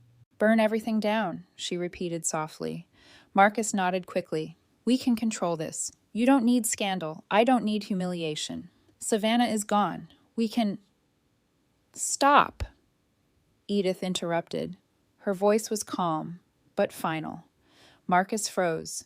Edith stood slowly from her seat. For the first time, she didn't feel smaller standing near him. She felt aligned with herself. "You still don't understand," she said quietly. Marcus frowned. "Understand what?" Edith walked a few steps closer, but not too close, just enough for him to feel the shift. "This isn't about Savannah anymore." Marcus went still. Edith continued, "This is about years of you rewriting me in your head until I became someone you thought you could dismiss." Marcus shook his head slightly. "That's not." "You told your reference caller I was emotionally unstable," she said calmly. "You told Richard Caldwell I was stepping down. You told Savannah I was cold, controlling, difficult." Her voice didn't rise. It didn't need to. Each sentence landed like evidence. "You didn't just cheat on me," she added. "You tried to replace me while still using my life." Marcus looked away briefly, jaw tight. "This is not how I meant it to happen." Edith almost smiled again. That sentence, so familiar, so useless. "How you meant it to happen doesn't matter anymore," she said quietly. Marcus looked back at her, desperation creeping in now. "You're still my wife." That line, once it would have broken her. Now it felt hollow. Edith nodded slowly. "Yes," she said, "legally." Marcus flinched slightly. Edith continued.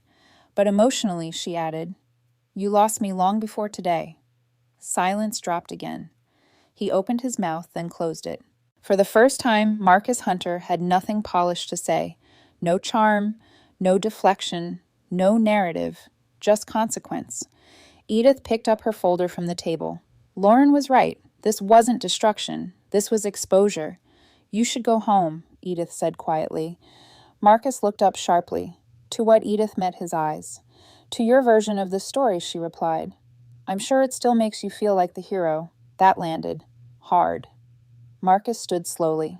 "Edith," he said, voice lower now, "we can't just end like this." Edith looked at him for a long moment. Not angry, not sad, just finished. "We didn't end today," she said softly. "We ended the first time you decided I was your competition instead of your partner." That sentence lingered in the air, unanswered, unfixable. Marcus stared at her like he was trying to find the version of her he used to understand. But she wasn't hiding anymore. That was the problem. She was finally visible. He walked toward the door slowly, then stopped.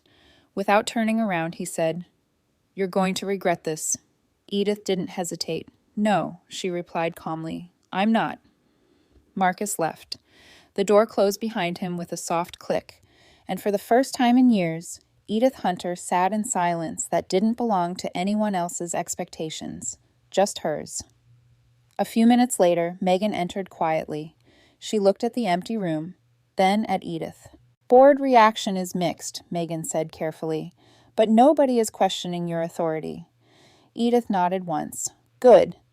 Megan hesitated. "Marcus is going to push back. I know. There will be media leaks. I know." Megan studied her carefully. "And Savannah." Edith paused briefly, then answered honestly, "She's out." Megan nodded slowly. A long silence followed. Then Megan asked quietly, "Are you okay?" Edith looked toward the window.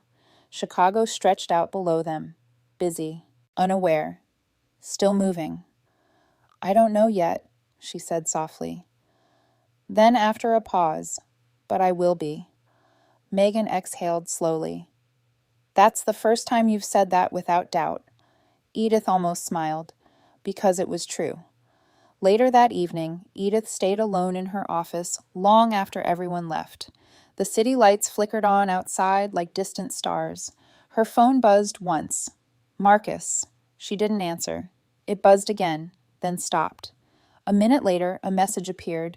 "Marcus, you turned everyone against me."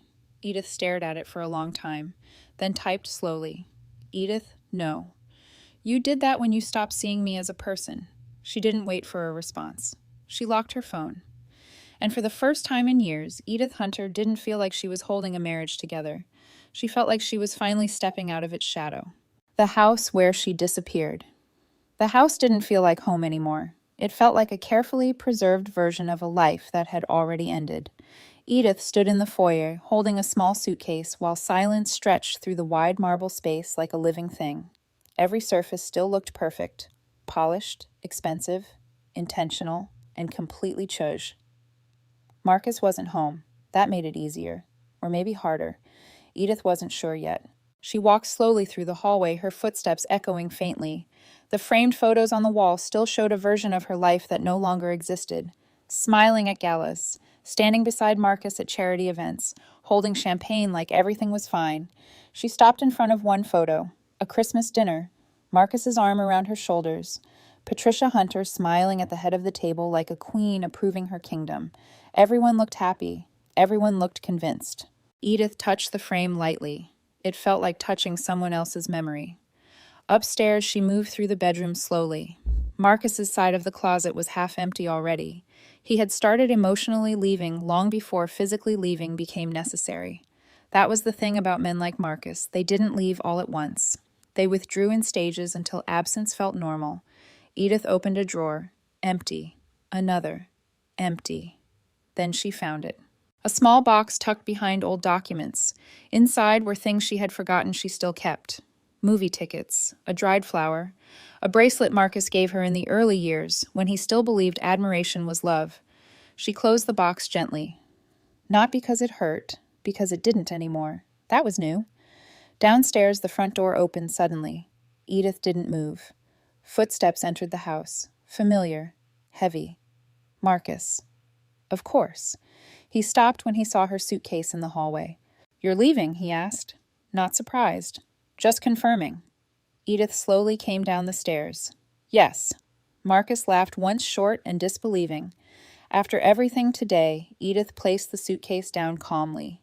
Yes. Marcus ran a hand through his hair. "This is insane, Edith. You embarrassed me in front of the entire board." Edith looked at him quietly. "No," she said softly. "You embarrassed yourself." Marcus stepped closer. "You think this ends well for you," he snapped. "You think destroying my reputation makes you stronger." Edith tilted her head slightly. "I'm not destroying anything," she replied. "I'm just no longer protecting you from the consequences of your choices." Marcus's expression tightened. "This is because of her," he said sharply. "Savannah. You're letting her ruin everything we built." Edith let out a slow breath. There it was again. We built. The illusion men use when they benefit from a woman's labor long enough to believe it was mutual. "No," Edith said quietly. "This isn't because of Savannah." Marcus frowned. "Then what is it?" Edith looked at him for a long moment. Not with anger anymore, not even disappointment, just clarity. "This is because I finally saw how small I became trying to keep you comfortable," she said. Silence. Marcus blinked. "That's not fair." Edith nodded slightly. "You're right," she said. "It isn't fair." Marcus seemed to relax slightly. Then she continued, "It isn't fair that I spent years building your confidence while you were dismantling mine." His face changed. "That's not what I did." Edith stepped closer. "Marcus," she said quietly, "you told your mistress I was cold. You told your board I was unstable. You told your mother I was difficult. You told me I was overreacting every time I asked for honesty." Her voice didn't rise. It didn't need to. Each sentence was precise, controlled, unavoidable. Marcus shook his head. "I was trying to balance things." "No," Edith interrupted softly. "You were trying to replace me without losing the benefits of me." That landed differently. He didn't respond immediately. For once, no quick deflection came. Edith looked around the house slowly. "This place used to feel like a future," she said. Then she met his eyes again. "Now it just feels like a pause I stayed in too long." Marcus stepped forward slightly. "Edith, we can fix this." That word again. Fix.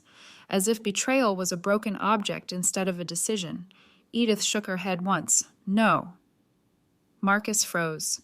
"This isn't fixable," she continued calmly. "Because you don't think you did anything wrong. That's not true." "It is," Edith said softly, "because even now you think the problem is that you got caught." Silence. Marcus looked at her like he was seeing her differently for the first time. Not as a wife, not as an extension of his life, but as someone who had stopped needing him. Edith picked up her suitcase. "I'm staying downtown," she said. Marcus's voice lowered. "You're really doing this?" Edith nodded once. "Yes." "And the company?" Edith paused briefly, then answered, "It was never yours to threaten." That hit harder than anything else. Marcus's jaw tightened. "You're going to regret walking away like this." Edith looked at him one last time, and for the first time she smiled faintly. "No," she said. "I'm going to regret staying as long as I did." Then she walked past him. No drama, no hesitation, just movement. Freedom doesn't announce itself loudly. It just stops waiting. The door closed behind her softly, not like an ending, like a boundary. Outside Chicago air hit her face as she stood on the driveway for a moment. Cold, real, alive. Her phone buzzed in her hand. A message from Megan. Megan Board confirmed emergency protection measures. "You're clear." Edith stared at it for a second, then looked up at the night sky. For years, she had been surviving inside a story Marcus wrote for her, the wife who was too cold, too busy, too much, not enough. Now she was finally outside it. Her phone buzzed again, this time unknown number. She didn't answer. Instead, she turned toward the city lights and walked. Not away from her life, but back into her own. Starting over in the city. The first night alone felt too quiet. Not peaceful, not comforting, just unfamiliar. Edith stood in the center of her downtown Chicago apartment, staring at floor-to-ceiling windows that reflected a version of herself she almost didn't recognize. The space was minimal, clean, expensive in a different way than the house Marcus had filled with curated emptiness. Here, nothing belonged to anyone but her. No shared memories, no inherited tension, no silent expectations waiting in the walls. She set her suitcase down slowly, then just stood there. For the first time in years, no one was going to walk through a door expecting her to manage their emotions. No one was going to question her tone. No one was going to punish her success. And yet her body didn't know how to relax. That was the strange part. Freedom didn't feel like relief yet. It felt like withdrawal. Her phone buzzed. Marcus. She didn't look at it. It buzzed again, then stopped. A minute later, a message came through. Marcus. "You can't just erase a marriage like this." Edith stared at the screen for a long time, then set the phone face down on the counter. Not out of anger, out of distance, like something no longer emotionally reachable. She walked into the kitchen, poured herself a glass of water, and sat down at the island. Silence again. But this silence was different. It wasn't oppressive. It was empty space. An empty space she realized slowly was something she could finally fill with herself. Her laptop sat open nearby. Unread emails from Hunter and Vale, board updates, legal confirmations, press inquiries that Megan had already filtered. Everything under control, everything stable, except her. Edith opened her email anyway. The subject lines felt surreal. CEO stability confirmed. Transition misinformation corrected. Internal security measures active. Marcus had tried to rewrite her entire professional identity in a matter of months. He had almost succeeded. Almost. Her cursor hovered over one email. Then she closed the laptop. Not avoidance. Choice. For the first time, she didn't need to fix anything tonight. Her phone buzzed again. This time, Megan. Megan. "You okay? Real answer?" Edith hesitated, then typed slowly. Edith. "I don't know yet." 3 dots appeared immediately. Megan. "That's honest. That's a start." Edith exhaled softly. Honest. That word felt new in her life. Later that night, she changed into something simple and walked onto the balcony. Chicago stretched endlessly in front of her. Alive. Indifferent. Beautiful in a way that didn't require her to perform anything. Somewhere in that city, Marcus was probably pacing, trying to rebuild control through messages, through blame, through rewriting history again. But Edith wasn't inside that narrative anymore. She was outside it. That realization didn't feel dramatic. It felt quiet, like turning off a machine that had been running in the background for years. The next morning, Hunter and Vale headquarters felt different. Not because the building had changed, but because everyone inside had. People stood straighter when Edith entered, not out of fear, out of recalibration. Marcus's presence was gone from the system now. no longer a shadow influencing conversations behind the scenes. Megan met Edith in the elevator. "You slept?" she asked carefully. "Not really," Edith answered. Megan nodded like that was acceptable. In the conference room, Lauren Whitaker was already waiting. She looked more composed than ever. "Media situation is stabilizing," Lauren said immediately. "Richard Caldwell has stepped down from internal advisory discussions. Savannah Reed is no longer connected to any hiring pipeline." Edith nodded slowly, and Marcus Lauren paused slightly. "He's reacting." A diplomatic word. Edith almost smiled. That means what Lauren closed her folder. He's attempting to frame himself as misunderstood. Of course he was. Marcus didn't know how to exist without being the center of interpretation. Edith sat down. "Let him." Lauren raised an eyebrow. "You're not going to respond." Edith shook her head. "No." That surprised even Lauren slightly. "He wants attention." Edith continued calmly. "Any response gives him relevance." Megan leaned forward slightly. "So we ignore him." Edith nodded once. "We continue moving forward." A silence followed. Then Lawrence studied her carefully. "This version of you is new." Edith looked down at her hands for a moment. "No," she said quietly. "It's the version I buried." That sentence lingered, because it was true in a way that hurt less now. Over the next week, things began to shift. Marcus's attempts to contact her increased at first, then became erratic, then emotional, then angry, then silent again. A predictable cycle. Edith never responded, not once, and something strange began to happen. The emotional weight that had once filled her days started to dissolve, not instantly, not dramatically, but steadily, like pressure leaving a sealed room. One evening, Natalie Brooks came over. She stood in the kitchen looking around slowly.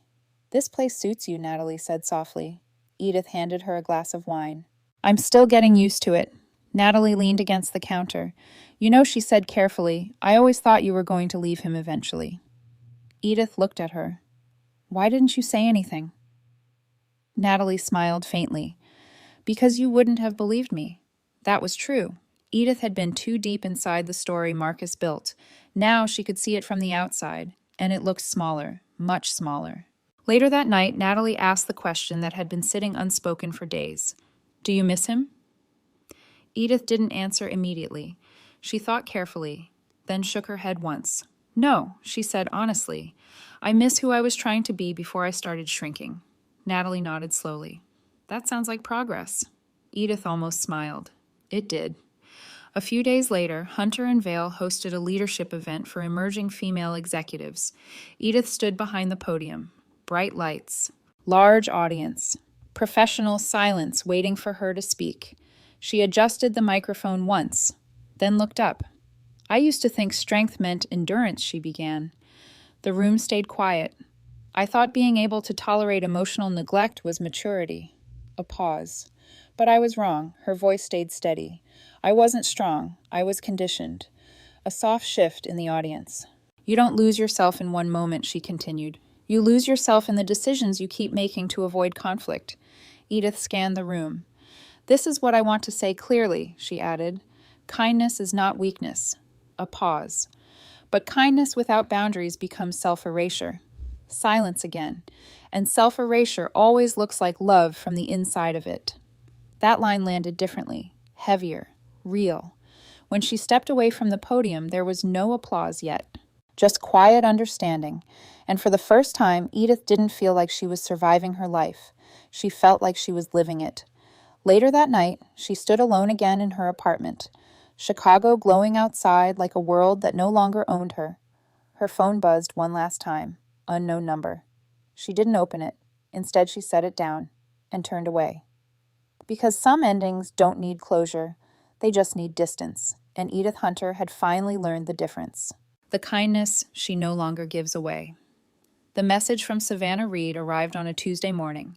Edith didn't open it immediately. She already knew what it would feel like before reading it. Not because she was psychic, because patterns rarely change once people lose control of them.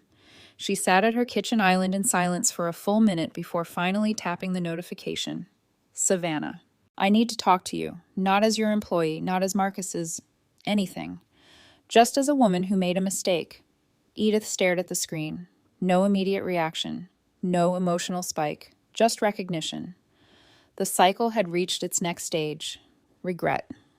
She set the phone down and took a slow sip of coffee.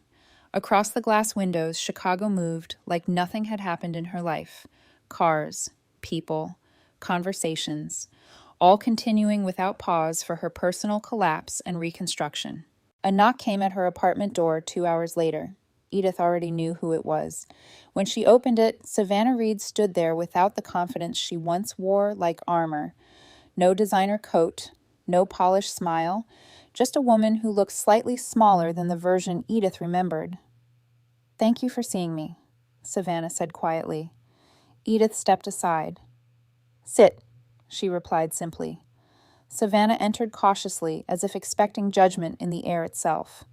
The apartment was quiet, neutral, unemotional, a place that didn't take sides. Savannah sat on the edge of the sofa. Edith remained standing near the window. A deliberate distance, not punishment. Structure. For a long moment, neither spoke. Finally, Savannah exhaled. "I know I don't deserve your time." Edith didn't respond. "That's not why I'm here," Savannah added quickly. I needed to say the truth out loud to someone who actually matters in this." Edith turned slightly. "Go on." Savannah looked down at her hands. "Marcus lied to me." A pause. Edith's expression didn't change. "I know." Savannah looked up surprised. "You do?" Edith nodded once. "He lies in patterns, not moments." That sentence landed heavier than Savannah expected. Silence again. Then Savannah spoke more softly. "He told me you were emotionally detached, that you didn't see him anymore, that your marriage was basically already over." Edith listened quietly. Savannah's voice cracked slightly. "I believed him because I wanted to believe I was chosen, not used." Edith looked at her now, really looked, not as a rival, not as an enemy, but as a symptom of something deeper. "Most people confuse being chosen with being valued," Edith said quietly. Savannah swallowed. "I know that now." Another silence. Then Savannah's voice dropped. "He never planned to leave you cleanly." Edith tilted her head slightly. Savannah continued. "He always talked about transition, narrative shift, rebranding, like you were part of a company restructuring, not a person." Edith felt something cold move through her chest. Not pain, recognition. Marcus had never seen separation as emotional, only strategic. Savannah looked up again. "I thought I was part of his future," she whispered, "but I was just a tool in his exit plan." Edith exhaled slowly. "That's the part people miss about men like Marcus," she said quietly. "They don't choose between women. They choose between versions of themselves." Savannah frowned slightly. Edith continued, "And both women usually serve him differently." Silence. Savannah nodded slowly, absorbing it. "I lost everything," she said finally. "My job, my reputation, my confidence." Edith didn't soften the truth. "That happened before the board meeting," she replied gently. "You just didn't feel it yet." That honesty stung, but Savannah didn't argue. Instead, she nodded again. "I know." A long pause followed. Then Savannah asked quietly, "Do you hate me?" Edith didn't answer immediately. She considered it carefully, then shook her head once. "No." Savannah blinked. Why not? Edith looked toward the window. Because hatred still required emotional investment, and she had stopped investing in that world. "You were predictable," Edith said calmly. "Not unique." Savannah lowered her gaze. "That hurts more than hate," she admitted softly. "It's supposed to," Edith replied. Silence again. Then Savannah stood slowly. "I'm not asking for forgiveness," she said. "I just wanted to say I understand now. I was wrong." Edith nodded once. "That's enough." Savannah hesitated, then added quietly, "He's already trying to rewrite it again. With someone else." Edith's expression didn't shift. Of course he was.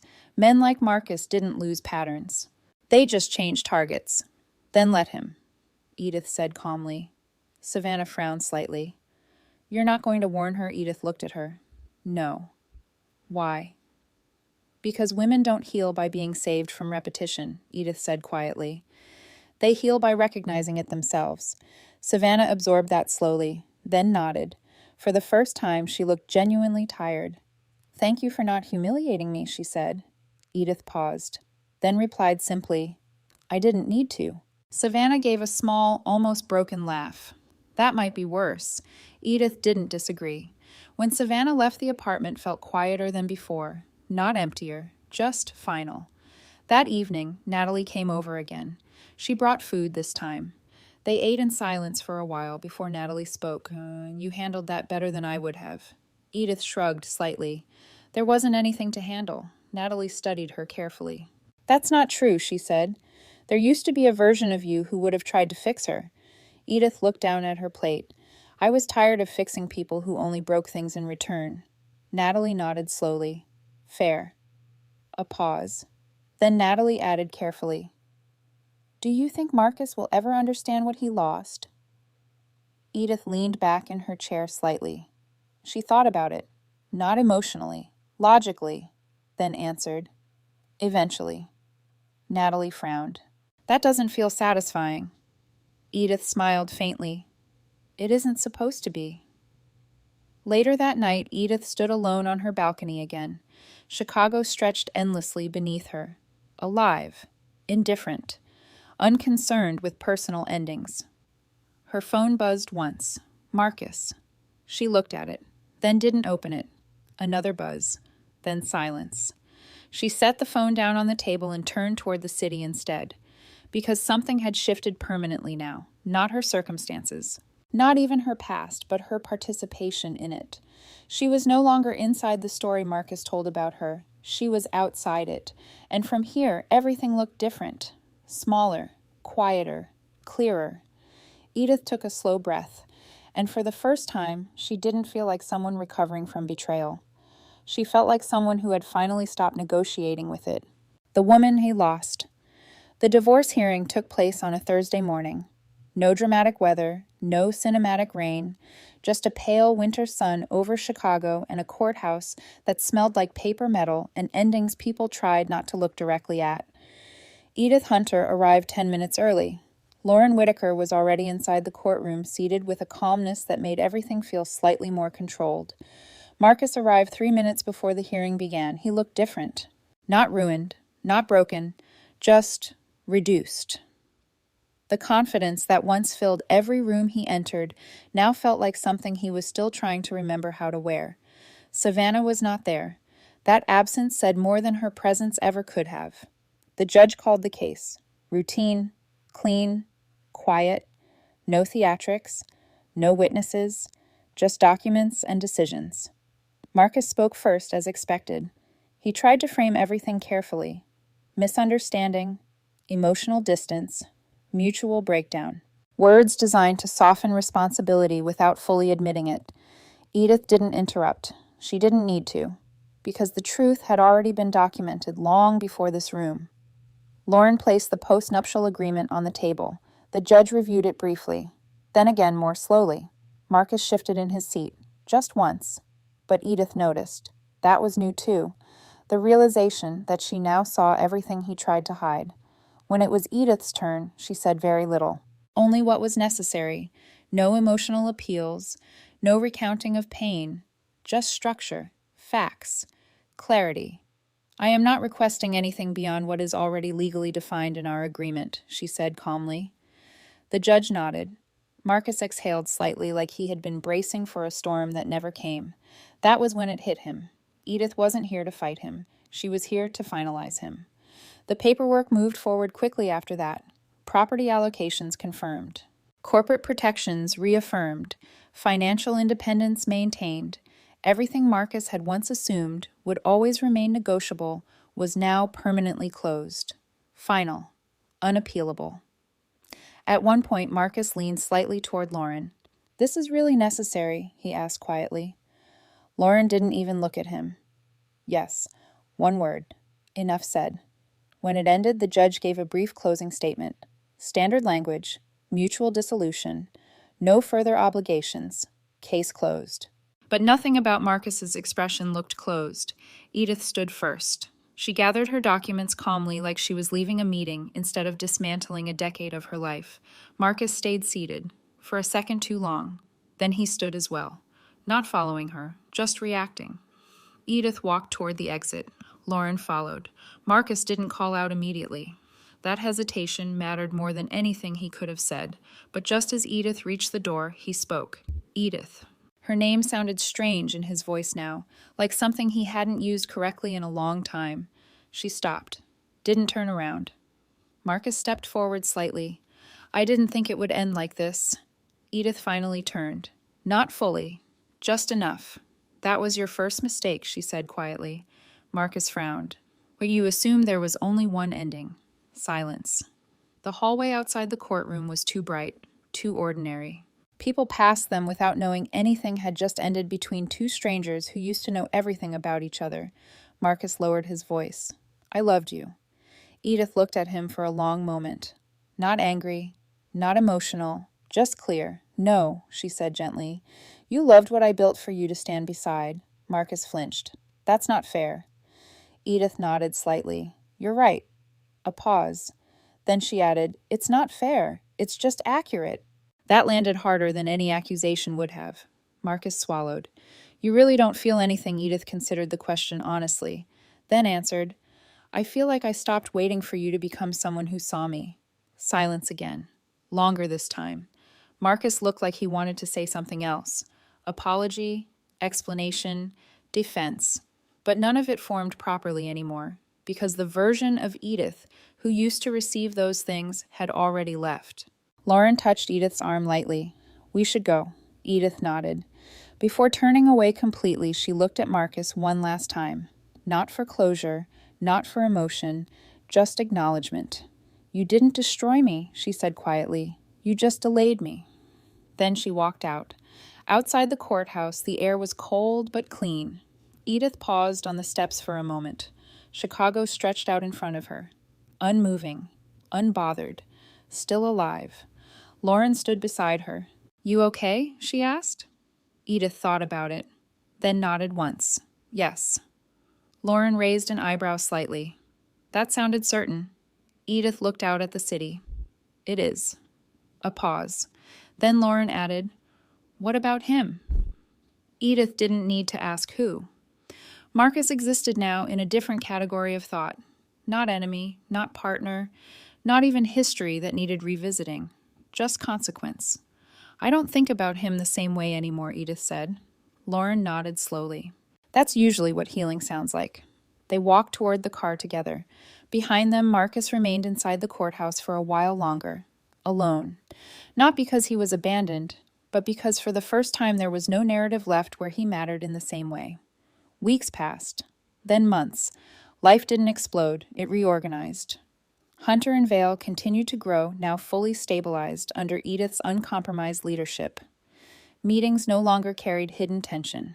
Board members stopped watching for emotional cracks that could be exploited, and slowly, almost imperceptibly, Edith stopped being defined by what she survived. One evening, Natalie asked her a question over dinner. Do you ever miss who you were before all this? Edith thought about it carefully, then shook her head. No, she said honestly. I miss thinking I had to earn love. Natalie studied her for a moment. That sounds healthier. Edith smiled faintly. It is. Later that night, Edith stood again by her apartment window. Chicago at night looked like possibility instead of pressure now.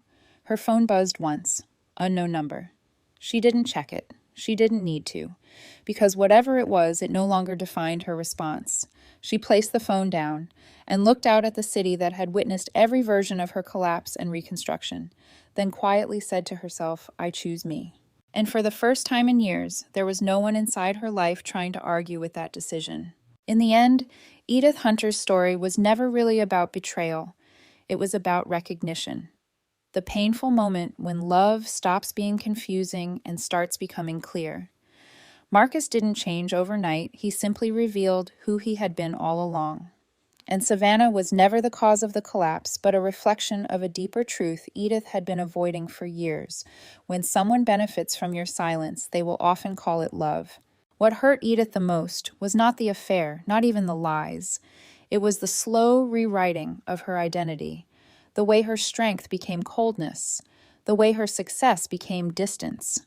The way her patience was mistaken for permission. She learned something that many people only understand too late. You can love someone deeply and still be slowly erased by them at the same time. But healing didn't come from revenge. It came from clarity. The moment Edith stopped negotiating her worth, everything changed. She didn't need Marcus to admit he was wrong. She didn't need Savannah to apologize perfectly. She didn't even need justice to feel loud or dramatic. What she needed was distance from a life where she had to shrink to be accepted. And in that distance, she found herself again. Not the version of her that tolerated pain. Not the version that tried to fix someone who was committed to misunderstanding her. But the version that built empires, made decisions without fear, and understood that love without respect is just emotional exhaustion wearing a beautiful mask. Edith's real victory was not that Marcus lost her. It was that she stopped losing herself for him. Sometimes the most powerful transformation is not becoming stronger, it is becoming unwilling to disappear. If this story resonated with you, if you've ever been in a situation where your kindness was taken for granted, or your silence was mistaken for weakness, share your thoughts in the comments. Your experience might help someone else feel less alone. And if you believe in stories about self-worth betrayal and choosing yourself again, don't forget to like, subscribe, and join this space. More emotional journeys like Edith's are coming soon.